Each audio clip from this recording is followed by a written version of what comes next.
Queridos irmãos e amigos, abramos a palavra de Deus na carta de Paulo aos Efésios, capítulo 5, e leiamos do verso 15 até o verso 17, 3 versículos do capítulo 5 da carta aos Efésios, dando continuidade à nossa série de mensagens nessa carta do apóstolo Paulo. Efésios 5, de 15 a 17.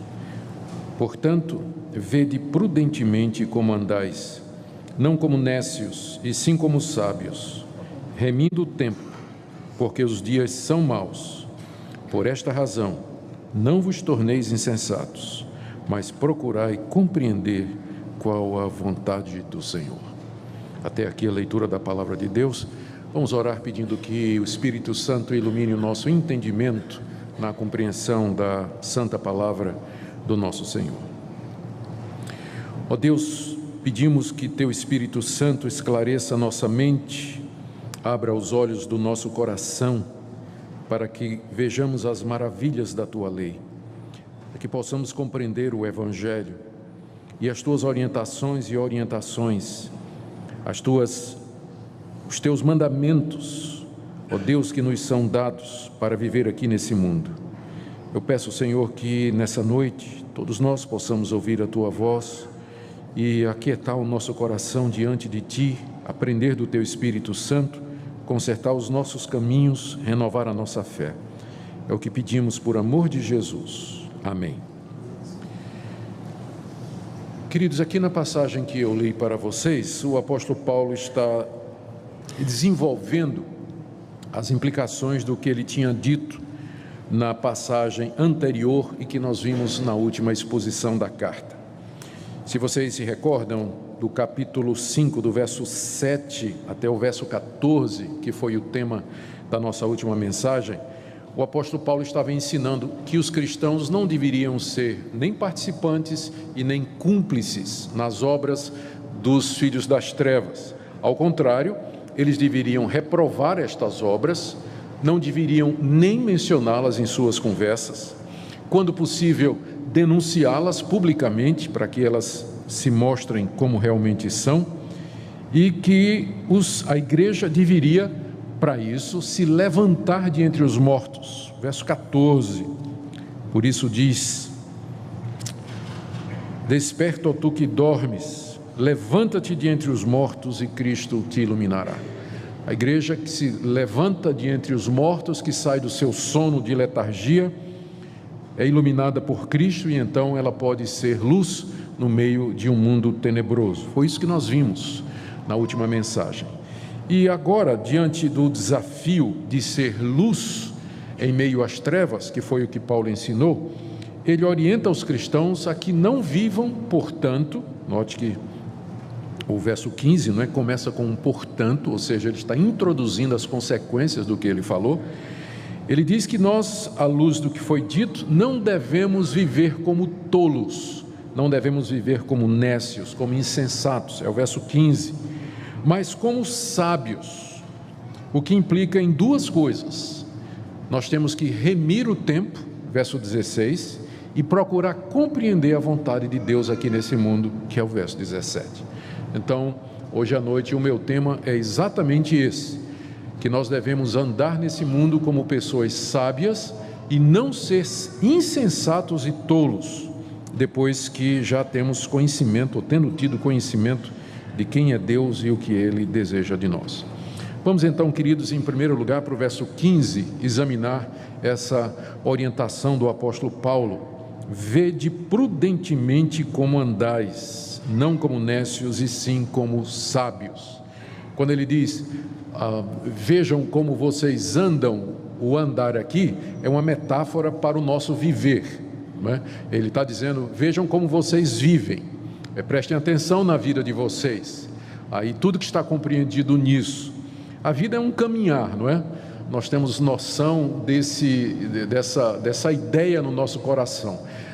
Nós sempre olhamos para o futuro, conhecemos o passado, que já foi, estamos no presente e o futuro está diante de nós. Então, nós temos consciência que nossa vida é uma caminhada, estamos sempre em movimento, sempre andando. Por isso que na Bíblia, e por outras razões, na Bíblia, a vida ou o viver é descrito às vezes. A razão que o primeiro nome que deram para a igreja não foi de igreja cristã, mas lá no livro de Atos, a primeira designação da igreja é aqueles que eram do caminho. O caminho, o cristianismo era visto como um caminho, ou seja, é uma maneira de viver, é uma maneira de ser. Então, quando Paulo diz aqui, prestem atenção como vocês andam, ele está dizendo, prestem atenção como vocês vivem, a vida de vocês aqui nesse mundo. E quando ele diz, no verso 15, vede prudentemente como andais, o ver aqui significa observar, não é? Não é só dar uma olhada assim rápida, mas é prestar atenção, examinar detalhadamente a nossa maneira de viver. Infelizmente a nossa tradução, eu entendo até porque que eles fizeram isso, traduziram a palavra prudentemente como prudentemente, mas a palavra no original grego quer dizer acuradamente ou de maneira exata.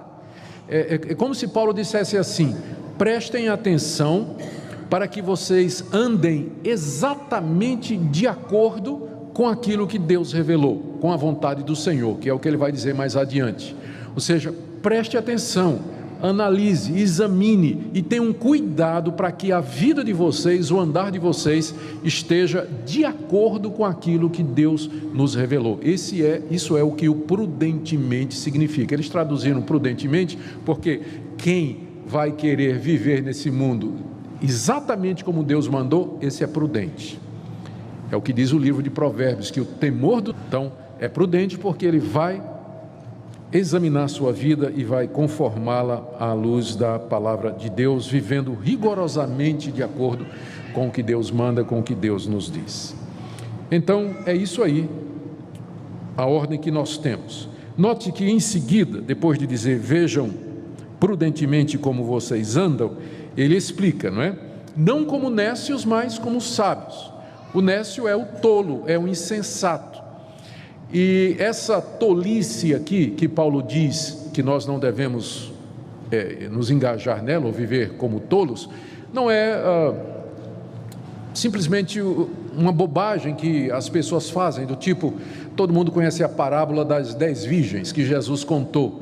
Tinha uma festa de casamento, 10 virgens foram convidadas e 5 delas eram prudentes e levaram as lâmpadas com óleo, não é? E as outras 5 eram tolas, eram nécias, e esqueceram de levar o óleo para a lâmpada. E na hora lá em que elas estavam esperando, porque festa de casamento durava 7 dias, né? O noivo chegava a qualquer hora, esperando, o noivo não chegava, o óleo acabou, as prudentes tinham levado o óleo, as tolas tinham esquecido, e aí então o noivo demorou e elas ficaram sem óleo, né? Elas são chamadas de as virgens nécias ou tolas. Mas aquela tolice ali foi uma distração, não é? Foi uma falta de...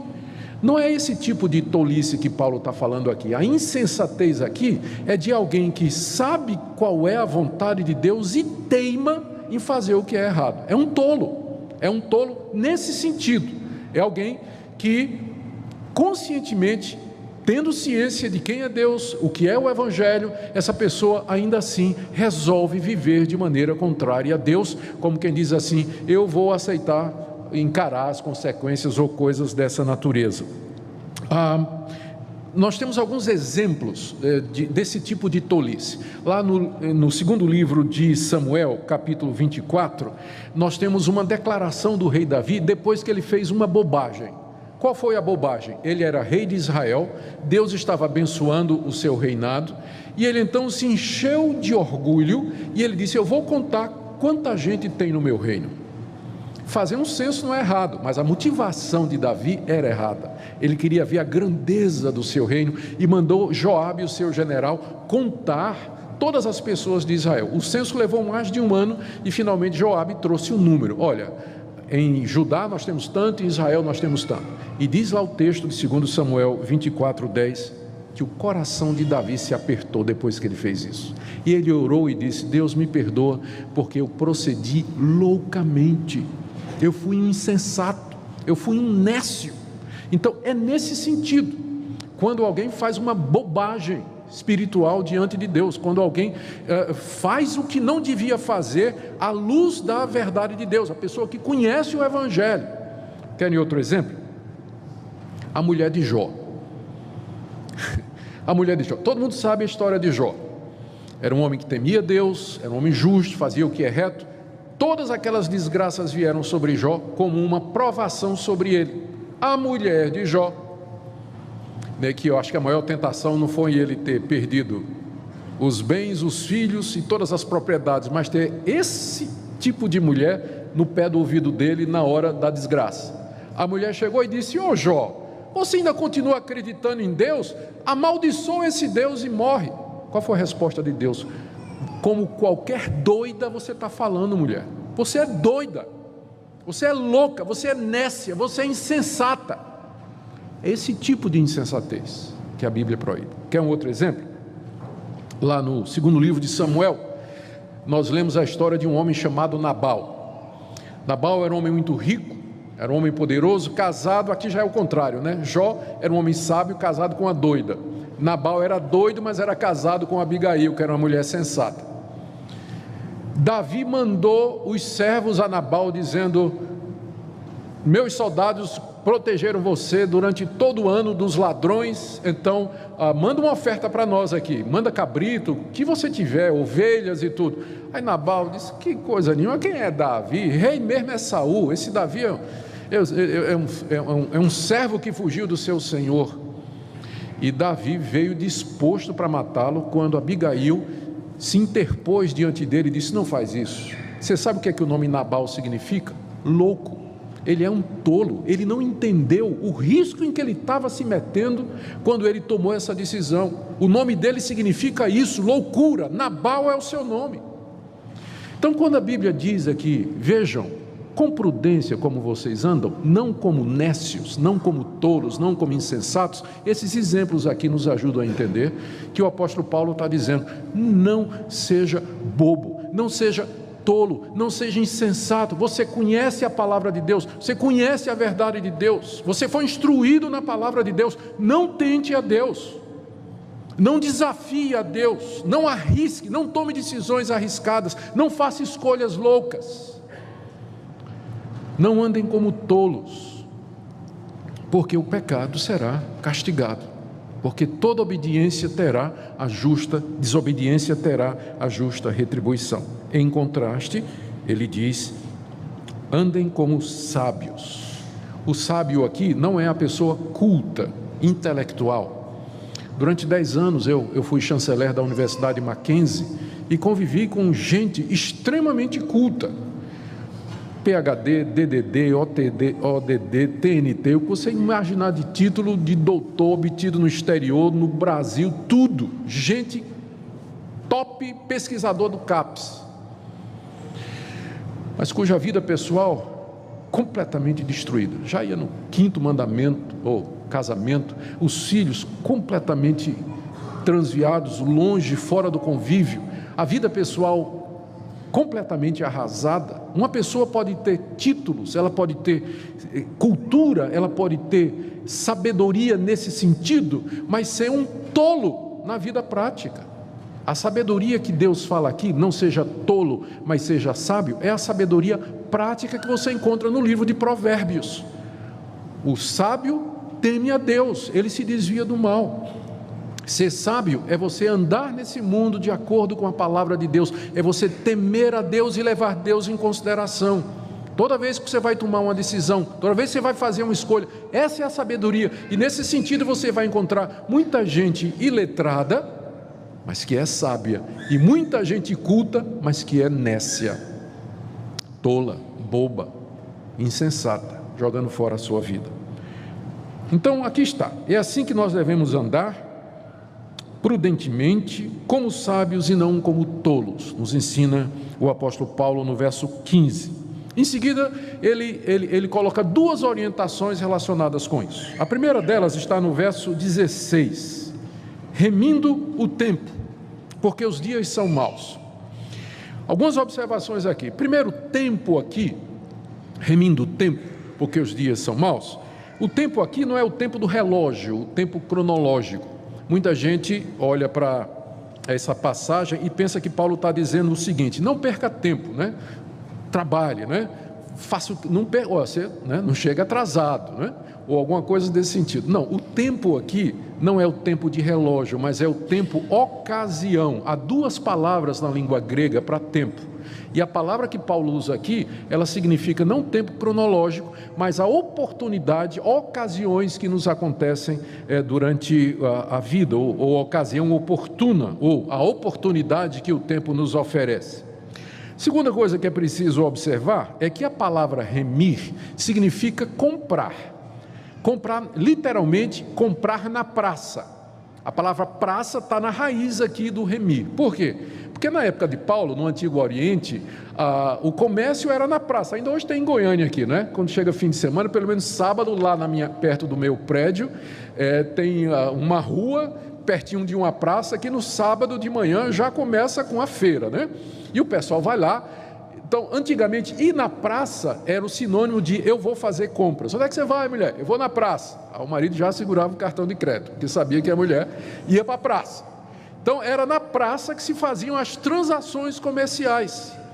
Então, por isso que literalmente aqui está dizendo, a palavra remir é tirar da praça. E é claro, mediante o pagamento. Daí a ideia de remir, de resgate. Uma das coisas que você podia comprar na praça era escravos. Os escravos eram colocados à venda e o escravo pertencia ao seu dono, que tinha direito de vida e morte sobre ele. Se você queria comprar um escravo, você pagava o preço do resgate daquele escravo e ele passava a ser seu e você o levava para casa, você o redimia, você o resgatava do antigo dono e o levava como sua posse. Esse verbo que aparece aqui, quando ele diz remindo o tempo, essa ideia de você ir na praça e resgatar alguma coisa que antes pertencia a uma outra pessoa. E a gente fica pensando, mas como? Em que sentido? Isso está explicado quando ele diz, porque os dias são maus. Quando ele fala isso, porque os dias são maus, ele está se referindo, os dias aqui é o período em que nós vivemos, entre a primeira vinda de Cristo e a segunda vinda de Cristo. A Bíblia sempre se refere a esse período entre as duas vindas como sendo o presente século, como sendo um período de trevas, como sendo um período de domínio do pecado, o crescimento do reino do anticristo. É um período marcado por tentações, provações, é o que Jesus chamou de o princípio das dores. Os dias são maus. Nós estamos vivendo a última etapa da história desse mundo, que será encerrada com a vinda de Cristo. E até lá, o mundo é marcado pela apostasia, perseguição, crescimento do pecado, incredulidade, materialismo, egoísmo, relativismo, enfim, todas estas ameaças que têm estado presentes durante a história da vida cristã, desde o seu começo até o dia de hoje. Então, os dias são maus, eles são marcados pelo pecado. Cada dia traz a sua tentação, como Jesus disse, basta cada dia o seu mal. Cada dia traz a sua tentação, a sua provação, a sua dor e o seu sofrimento. Então nós vivemos numa época em que todos os dias são maus. O que nós temos que fazer então é remir o tempo, resgatar as oportunidades da história e das ocasiões que estão debaixo dos poderes das trevas. Deixa eu dar um exemplo.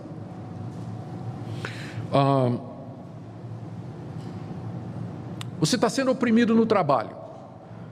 Isso é uma coisa má. Isso faz parte dos dias maus. Mas você usa esse momento e o transforma para o bem, para dar testemunho de Cristo. Você foi traído pelo seu amigo, traição faz parte dessa vida, mas você usa esse momento, você resgata essa ocasião, e você a usa para fazer o bem. Você está com problemas no trabalho, você está com crise na família, você está com, os seus negócios não vão bem, os dias são maus, mas você redime o tempo, você resgata essa situação e a transforma em alguma coisa para a glória de Deus. Ou seja, o cristão, ele não é escravo do tempo, no sentido de que ele está sendo levado pela história, mas ele pode redimir o tempo, ele é o Senhor do tempo, ele pode, pela graça de Deus, dizer: eu não vou deixar essa situação destruir a minha vida ou roubar a minha paz, mas eu vou usar essa ocasião para a glória de Deus e para fazer o que é certo. É isso que significa remir o tempo, você usar as oportunidades para fazer o bem, proclamar o Evangelho, glorificar a Deus, ajudar as pessoas, dar testemunho cristão, em vez de você se deixar levar pela amargura, pela tentação, pela mágoa, pela raiva, pela decepção, pela tristeza. Você transforma, redime, resgata as ocasiões de debaixo do poder das trevas e usa para a ocasião de difundir a luz. É claro que isso só é possível por causa de Jesus Cristo, porque Ele veio na plenitude dos tempos, Ele é a consumação do tempo desse mundo, nele todas as coisas se concentram, e nós estamos unidos a Cristo pelo Seu Espírito, e pela Sua graça, nós podemos ser agentes transformadores daquilo que acontece ao nosso redor, em vez de cedermos, em vez de nos rendermos, em vez de sermos levados pelos dias maus ao nosso redor. A segunda orientação que Paulo nos dá, voltando aqui para o nosso texto, está no verso 17: por esta razão não vos torneis insensatos, mas procurai compreender qual a vontade de Deus. Ele tinha dito no verso 15 que nós temos que andar prudentemente nesse mundo, não como necios, assim como sábios. E ele explica no verso 16: fazemos isso remindo o tempo, porque os dias são maus. E no verso 17, procurando compreender qual a vontade do Senhor.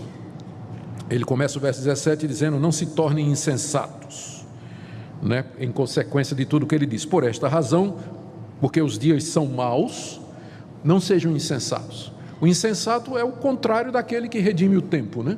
O tolo é aquele que vai de acordo com os dias maus. Não se tornem insensatos porque os dias são maus. Ao contrário, ele diz aqui: procurai compreender qual a vontade do Senhor.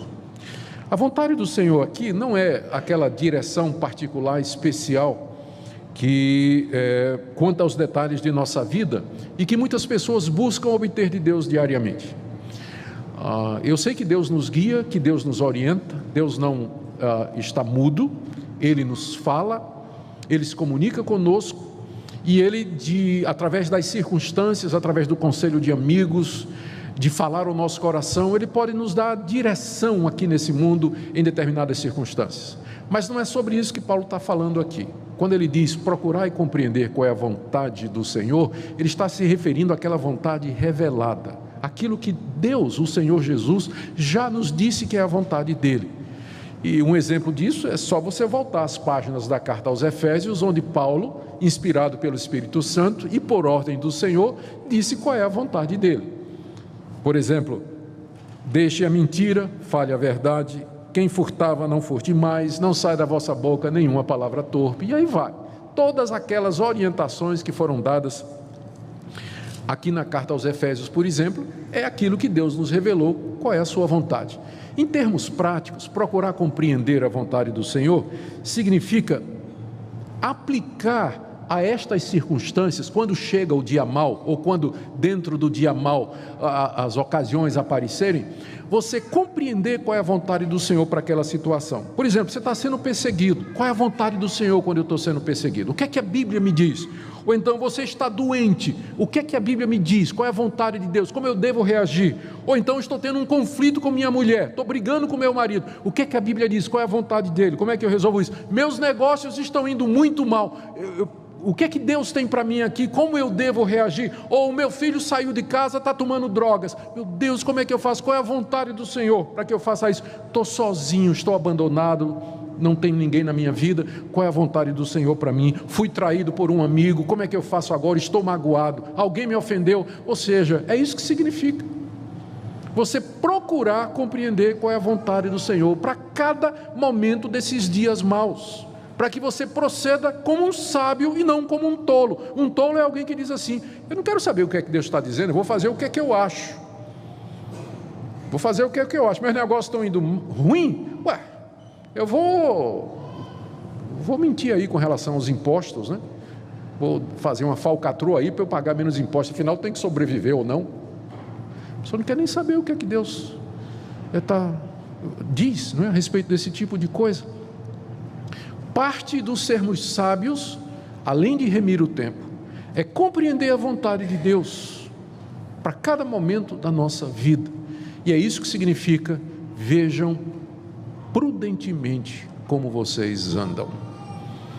O andar de vocês tem que ser um andar prudente, acurado, exato, que bata com essa vontade revelada de Deus. Para isso vocês têm que remir o tempo, porque os dias são maus, e procurar compreender qual é a vontade do Senhor. Eu quero terminar aqui, primeiro, com uma palavra àqueles queridos que aqui se encontram nessa noite e que têm andado de maneira tola, de maneira nécia, de maneira insensata. Você que tem desperdiçado sua vida, jogando fora as oportunidades de fazer o bem, você que tem feito escolhas tolas, procedendo como um bobo e trazido consequências para a sua vida, você que hoje está colhendo as consequências das suas escolhas erradas e insensatas, eu queria dizer que nessa noite Deus lhe oferece perdão mediante Jesus Cristo. Que o nosso Deus, que é o Senhor do tempo, Senhor da história, que domina as circunstâncias, que guia a vida pela sua providência, é o Deus que quer ensinar você a ser sábio. E nunca é tarde para você deixar de ser bobo e aprender a sabedoria que vem do alto. E o nosso Deus, Ele tem prazer em nos dar a sua sabedoria. No livro de Provérbios está dizendo que a sabedoria clama e diz: ouçam, me convidem para a sua casa. E Deus nessa noite nos chama para sermos sábios. Se você está nessa situação, eu queria que hoje à noite fosse uma noite em que você dissesse: Deus, eu tenho sido um bobo, eu tenho vivido de maneira descuidada, tenho sido levado pelos dias maus, eu tenho vivido como um tolo diante de Ti. Mas nessa noite eu quero pedir perdão ao Senhor, me reconciliar contigo e pedir que o Senhor me dê essa sabedoria que vem do alto, para que eu possa remir o tempo, para que eu possa compreender a Tua vontade em toda e qualquer situação. E eu lhe digo, querido, nosso Deus está pronto a lhe perdoar, a lhe dar um novo começo, a desfazer o nó e a armadilha em que você se meteu pela sua insensatez e fazer de você uma pessoa sábia, que possa ser uma bênção na vida de muitos. Minha segunda palavra é para os que estão aqui nessa noite, que gostariam de todo o coração de compreender qual é a vontade do Senhor e remir o tempo. Pastor, como é que eu faço isso? O apóstolo Paulo nos dá a resposta na carta aos Romanos, capítulo 12, quando ele diz assim: não vos conformeis com este mundo, mas transformai-vos pela renovação da vossa mente, para que possais compreender qual é a boa, perfeita e agradável vontade de Deus. Para que você viva de maneira acurada, de acordo com a palavra de Deus, você tem que dedicar tempo a ler essa palavra. Você tem que dedicar tempo a meditar nela, a estudá-la. Não só isso, mas a comparar a sua vida com a palavra. Isso que meditar significa. Tomar propósitos de que você vai obedecer o que a palavra de Deus está fazendo, está dizendo. Gastar tempo em buscar a Deus e pedir a Deus que Ele dê sabedoria. Lembra que Ele atendeu a oração de Salomão e deu sabedoria a Salomão. E por último, talvez aqui hoje à noite haja pessoas que ainda não se submeteram a Cristo Jesus. Talvez haja nessa noite, queridos amigos que aqui estão e que sempre viveram por sua própria conta. Deus é apenas uma ideia. Não estou dizendo que você não acredita em Deus, mas o quanto Deus de fato faz parte da sua vida. As pessoas se lembram de Deus assim, não é? Quando estão desesperadas e correm a Deus. Se alguém perguntar se você acredita em Deus, é claro que eu acredito. 98% dos brasileiros dizem acreditar em Deus. Mas o quanto realmente a vontade de Deus faz parte da sua vida? Você procura e diz assim: Deus, o que é que o Senhor quer que eu faça? Eu quero viver de acordo com o Senhor. Deus, perdoa os meus pecados. Deus, me ensina a respeito do Teu Filho Jesus Cristo. Eu quero viver para a Tua glória. Uma vida que não é vivida sabiamente e prudentemente, ela vai ser contada com os tolos que receberão a consequência do seu pecado. Mas hoje à noite você pode dizer: sim, Senhor, eu quero conhecer a Jesus Cristo, porque nele estão escondidos todos os tesouros da sabedoria. Eu quero viver para Ele e para a sua glória. Que Deus permita que hoje à noite você tome essa decisão. Vamos orar?